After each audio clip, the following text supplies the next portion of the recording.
and welcome to this week's review on My Hero Academia Vigilantes. This week I'm reviewing the episode titled Balloon Soul, and we kick off this review as I always do with these reviews talking about the positives and the headline positives. I loved the backstory deep dive that we got with Captain Celebrity. I loved seeing the relationship between him and his wife grow, and I enjoyed the back and forth banter that we got between Captain Celebrity and Crawler. Just a word of warning, I'm going to say Captain Celebrity a lot over the course of this episode. That's simply and purely because, well, this is an episode that almost exclusively focuses around him. This, like I said just then, is that this is the week that we get our deep dive into the backstory of Captain Celebrity. And to be honest with you, given the past 5 or so years of watching and reading anime and manga, this ultimately, from my point of view, means one of two things. One, he's about to go a level beyond, that he's become the next super version of himself, or that he's about to die. And given the direction this episode ultimately ends up going in, turns out it's option 3 of 2, and that he's saved and nothing really happens. Maybe. We've still got another episode or 2 after this, but we'll cross that bridge when we come to it. I have to say that I do love this deep dive into his personal history, into his backstory, that we get over the course of this episode. I mean, yes, it does have a little bit of Saved by the Bell, Boy Meets World about it, but still, there is a warmth and charm to it that I do like. There's a certain sincerity and honesty to it that I do get a kick out of, even if a lot of that is based upon nostalgia for TV shows and such I used to watch when I was younger. Because it turns out, here and now, shock horror, turns out Captain Celebrity was one of the popular kids at his high school. That he was very much a jock, and everyone thought he was great and cool and awesome and that. And look, I'd have been shocked if he wasn't a jock in high school, and there's a part of me that thinks that maybe if he wasn't, that would have made this whole series of events a lot more interesting. Like, maybe until he unlocked his quirk or started to use it more in earnest, that he was like more of an outcast, more of a dweeby nerd. But hey, he started to use it more, and people thought it was cool and awesome, things went from there. But hey, it is what it is. We're going to play what's in front of us. Is all of this cliched? Yes, but it doesn't feel like a character with him, and it does make sense with his personality and what we know of him. And plus, with him being this kind of jock character, look, we know what kind of characters those are in fiction. They have been a fixture within pop culture for what, since the 1950s, so yeah, we understand what it is. There isn't any more groundwork needed, as at some point, we've seen a TV show, a movie, a comic book, or what have you, with those characters in it. But hey, it's in this episode that he ends up seeing his future wife Pamela, a young woman who suffers from RBF. Resting bitch face. A condition I've been told that I suffer with too, but hey, at least it means I don't have to suffer the annoyance of other people. Regardless, however, this does give us a neat insight as to who he really is deep down. Yes, Captain Celebrity, still after all of this, we can say is a utter prat, but he's still a well-meaning prat in what he does. He is well-meaning, he does mean to do good by the people around him, such as he can do, but he is someone who does get lost in the moment. In this episode, Pamela calls him a balloon because he is pretty and just floats around and is hollow. Now, I will grant you that whilst I do like this comparison, and I'll go into a little bit more detail as to why I think it's deeper than that in just a moment, I have to say is that the way that she describes why he's a balloon, why he is like this, feels odd to me, because it feels like a direct translation, and it's one of those situations where the direct translation, whilst it does technically work in a grammatical and English language sense, it's still constructed in a way which just feels terribly artificial and a tad inhuman. She says to him, "Oh, you're a balloon, those pretty things that float around." Which feels like an odd way to describe a balloon, because we all know what they are, but, it's how it's all put together. I mean, the comparison is still apt, in part due to the fact that beyond the fact that, hollow and just floats about, let's be honest, balloons are objects that don't move on their own. They're moved around by the air around them and by the will of others. Something that we end up seeing later on in this flashback sequence, and also someone that we have seen previously. It's apt of a description of him, given how Mirko is able to treat him and is managing to treat and push him around, despite the fact that she's just a master / doctorate level student at a university and he's a pro hero. That she's able to act as a manager for him, a consultant for him, make this entire business around him, despite the fact that she's ultimately only really using him as a source for her thesis that she is writing. She's able to make him do all these personal appearances, spend his time doing these personal appearances at local supermarkets, a level well beyond what his hero rank should be, and she's able to get him to do that because, well, he's someone who can be pushed around, who can be manipulated by others. Granted, Miyako is doing it for, well, good reasons from a certain point of view, but at the same time, she's still manipulating for her own end. And of course, you know, let's be honest, Pamela could have said, you're like a balloon because you smell like rubber and you fill with gas, which feels like the kind of gag that you'd had in a dub if they suddenly decided, hey, let's inject our own personality and write something here that, you know, reflects the audience that we're writing for, but hey, that's a whole discussion and a rant for a whole other time. As I say, Captain Celebrity, what we get from all of this is a well-meaning person deep down, who tries to do his best by those around him, but at the end of the day, he's still prone to being twisted and turned around by people who have a less than positive influence upon him. Oh sure, let's be honest, he's still a shit, but at the end of the day, he is someone who still tries to do the best thing. It's just that he has toxic influences around him.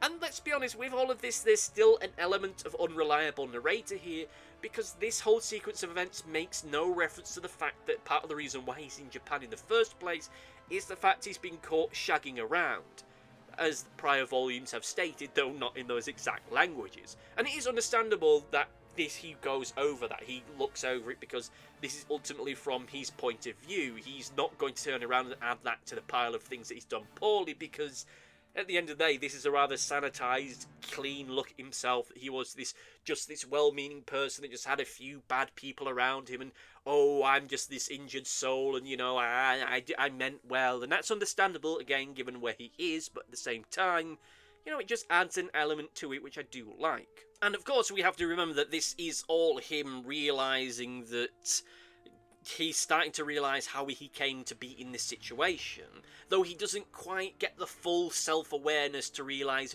why he is here. That it was because people were able to manipulate him to the point that it made him easy to be betrayed. That they could betray him for their own ends because he lacked the awareness and self-awareness and self-control to stop it from happening. He isn't quite there. Maybe that's something will come in the next episode, or possibly never, but it still shows that he isn't quite, that there is that element of an unreliable narrator here, because he is still showing himself in a good light to himself, because he hasn't had the full-on endeavour turn when he realises, oh god, what have I done? And we do go briefly, like I say, into the reasons as to why he came to Japan in the first place, and it is more than just the sex scandal. That it's from people that were leaking stories to the press about him, and him being taken to court by villains that he tried to stop. Now, the first one is fascinating from a character drama point of view, and I wish they'd spent a little bit more time getting into that, because aside from the implication that maybe his infidelity might have been a honeypot, which I will admit is my read into it, and it's not explicitly said in the episode, but given how all the panel work is put together, it does suggest to me that the people around him were doing that specifically to catch him out to sell stories.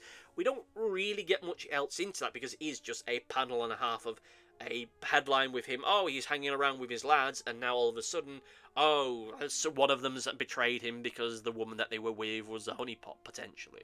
And the second one that we get with this is fascinating from a world-building point of view on just the sheer logistics of that. I will admit that the whole idea of villains or whomever suing heroes is a tad too, you know, The Incredibles for my liking.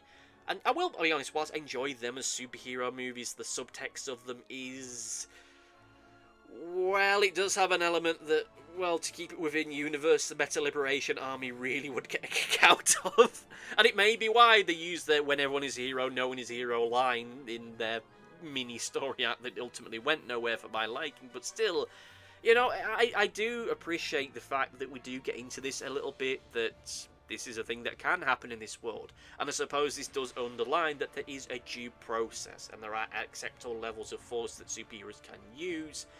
But it does feel a little bit strange to me that in all of this it's a case of, Oh yeah, I was just robbing the bank and then Captain Celebrity come along and he hit me really hard in the chin and now I deserve compensation. Like, it feels a little bit odd to me, but at the same time, I suppose that, well, given that he's an American superhero, and given how litigious that certain Americans can end up being, it does make some degree of sense that one of the things that someone would end up doing in the first situation of being dealt with by a superhero is get their lawyers involved, not to defend themselves, but to take them for court for hurting them, but still a whole of discussion all the time. I did enjoy over the course of this episode seeing the relationship between Captain Celebrity and Pamela grow over the course of the episode itself. Now, I am always cautious with these force of will, for want of a better phrase, kind of relationships that you see in fiction. When you have one character that is far more extroverted than the other and one that is terribly introverted. And that it seems to be that by purely and simply being extroverted, they are able to make the other side fall in love with them. Now, if done poorly, it can end up making it feel as though one side is overpowering the other and forcing them into submission. Unintentionally, mind, but it is something that does feel like it can be the case in certain situations when other writers are maybe not reading the room, so to speak. But it feels in those situations like it's less a case of both parties are falling in love and realising they have this affection with one another, and more so that one person is in love with the idea of being in love, and the other one just wants to let things calm down, so they're effectively being browbeaten in submission to being a relationship they don't really want to be in. Now, thankfully, in this episode, we don't get that, as the writers and the artists were wise enough to show that there is an affection between them early on. It's only a short thing, but by God, it goes a long way to help to underline that this is a genuine affection between these two characters. You have that little moment where Captain Celebrity and Pamela are talking, and you see Captain Celebrity blushing, and you see Pamela blushing and smiling slightly, as much as she can do. And that does show that there is this genuine affection, there is this genuine interest between the two of them, so that everything else can fall into place and it works. And I am really thankful of that, because if this had gone another way, for reasons I'll discuss shortly, it would have made that whole series of adventures feel incredibly uncomfortable. So we end up seeing that, well, while she is, by her nature, a little bit more reserved, that she's a little more introverted, that maybe this introversion comes from struggles with self-confidence and the like. Maybe the fact that she doesn't smile all that much is weighing on her, because we don't really see her hanging around other people. She might be isolated, so that when we do see her in other scenes and she isn't smiling, it's because of the fact she struggles with expressing herself, but you still see that there is an affection there. You still see it in the look of her eyes. You still see it by the fact she's blushing in these moments, that she does like him. It's just that she struggles in doing that, and the fact that we got that confirmation that there is something between them earlier on goes a long way with that. So that then when we get that moment where we see them after they've got married and that she is smiling for the first time, the first time that we've seen her at all, properly smiling, genuinely smiling, it has a weight and a sweetness and an emotional weight to it that I really do love. And I think it does show that there is something genuine between those two characters. I do wish that we got a better understanding of her personality, but this is very much Captain Celebrity's story. It is very much from his point of view, so I understand why we didn't get in that. And I will just point out, no wait, I'll save that till later on, but with this particular relationship between these two characters, like I say, it can be hard to nail a relationship like this, to get it to work properly. The closest comparison I can see for a relationship like this is a relationship between Rocky Balboa and Adrian in the first Rocky movie. Now, I've seen plenty of videos that discuss a moment in that, but for context, in similar kind of this, Rocky Balboa is more of an extroverted character, Adrian is more introverted, and there's been plenty of videos I've seen over the years where you have that moment where Rocky goes in for a kiss with her for the first time.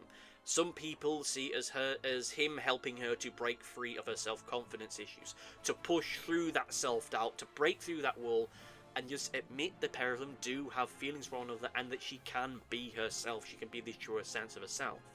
Whereas in other people, whilst they may respect the filmmaking, that scene does make them feel uncomfortable because they see it as him forcing his will upon her, that he's manipulating her to get his end away.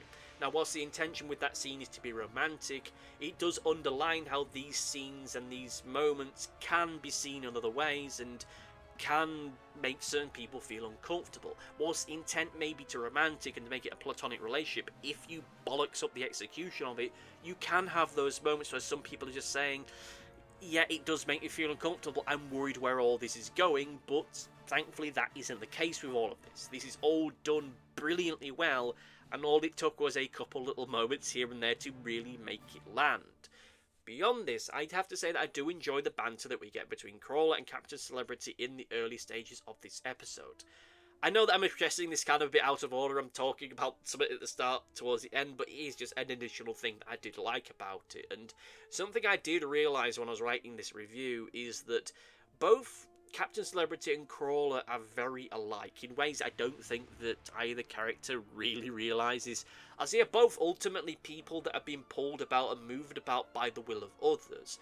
With Captain Celebrity, as we talked about over the course of this episode, he's someone that is ultimately been manipulated by some of the people around him, and that's part of the reason why he's had to have this little exile in Japan. With Crawler, we know that he used to, that his quirk was a lot more powerful than just he can float a couple inches off the ground, as we see in this episode and we've seen over the course of previous episodes, and it's because of his mother's abuse of him, that side of him just got pushed away. And that he is someone who, over the course of the previous adventures, has been dragged into the world of being a vigilante by the will of other people around him. Someone who's been dragged into being a concert promoter and being a backup singer and all these kind of things by the will of people around him. Again, not to quite the same extent that Captain Celebrity has been and not to the same ends, but you get the idea. These are two very similar characters who, at the end of the day, have a lot more in common than I really kind of expected beforehand, but this is an episode that helps to underline that fact. With that said, however, let us get into the negatives, and I will admit, I don't know how to feel about the pro-heroes showing up in the way that they do towards the end of the episode. Like, I would be more confused and concerned by the sense that, or in this scenario, that they weren't there, as I probably would have had a rant and a rave of, oh hey, where are these guys, why haven't they showed up? It makes sense that they're there. But still, there's that part of me that worries that Captain Celebrity and Crawler might not be the ones to solve all of this, which feels odd given how much work they're putting in to try and solve all of this. But at the end of the day, they still kind of are saving the day here. Captain Celebrity is still holding up this entire arena, and Crawler is using every ounce of power that he has to try and keep these exploding monsters away from them. So, makes perfect sense. It works well. It's just a case of that, I don't know, I'm just waiting for the day that Crawler defeats a bad guy on his own and he doesn't have to sublet to someone else. I'm sure that will come by the end of all of this, but in the here and now it does still feel a bit bloody strange that, well, this is just where we are at the moment. With that said, however, let's get into the overview and just say that I think that this is a great episode. I really do like this exploration into the character of Captain Celebrity. I wish that they had done more with Pamela. I wish we got more insight into who she is as a character. But nonetheless, this is an episode that worked fantastically well. I do take my hat off if I ever wore one. Well, I do wear one when I go to the shops, but that's a different matter. It's winter, in any case. I will take my hat off to the fact that the writers of this were able to make this relationship between Pamela and Captain Celebrity work. That it didn't become this awkward thing of, oh, you have a very extroverted character overriding the will of someone that's introverted, and the introverted person ultimately doing this out of submission. And there is a genuine affection between the two of them, even if maybe Pamela feels that Captain Celebrity is a bit of a prat, but still, I do like how all this went. With all that said and done, however, let's get into Comment Corner! It's time for Comment Corner, reading comments from the previous video, which was a review of I Do What I Can, and we kick off once again with Big X1, who says, I don't agree with your problems with the pro heroes. Only issue I had was the number of pages spent on them, given they don't do much in this episode. Thank you for your comment, and as I mentioned over the course of previous episodes and previous reviews, I just have this, I don't know, I just don't feel comfortable with the amount of time that we spend in this series focused on the pro heroes and just the stuff that they're getting up to, or characters from the main series. This is supposed to be a spin-off, this is supposed to be a prequel series, this is supposed to be a series of adventures focused around Crawler and Popstep and Knuckle Duster, and it feels increasingly like we're seeing less and less of them, and just more time that's spent with Eraserhead or Midnight or anyone else, and maybe that'll change. Hopefully that does change more as we go forward, and well, with that said, given the cover at least one volume that's going to be coming up in the not too distant future, it looks like that might not be the case, but we'll soon see about that. And our next comment comes from Sang McFarlane 2494, who says, I love My Hero Academia, I'm so hyped for the Vigilantes anime. Thank you for your comment, and I am looking forward to it too. We are less than a month away from it kicking off. Yeah, it's going to be broadcasting on Mondays. So around Monday morning, Monday evening, or around that time for me, or possibly Tuesday, depending, I don't know. Time zones are a very strange thing, so we'll soon see where all that goes. I'm sure that I will find the time to end up doing the reviews for it. I just need to know when they're going online so that, I can do all this stuff. Just a quick note, I have noticed that we have now hit 140 subscribers. I don't often mention the subscriber count because from my own personal experience, whenever I do, the subscriber count then just goes back down and look a bit of a tip. But still, thank you to everyone who has been subscribing over the past few weeks and months. It'd be really neat if we could get to 150 by the end of the year, but we'll soon see about that. Just, if you're not up for subscribing, then at least give a little bit of a like, or let me know what you thought about this particular episode of My Hero Academia Vigilantes. Let me know if you're looking forward for the Vigilantes anime or the main anime itself. Let me know in the comment section, I will get back to you in a future video. But between then and now, just say thank you all for listening, thank you all for watching, and see you next time. Goodbye! Thanks for watching. Be sure to like, favourite, subscribe, click the bell, and do all the YouTubey stuff that YouTube wants you to do. Go on, it'll do me a power of good. Until next time, my friends, goodbye!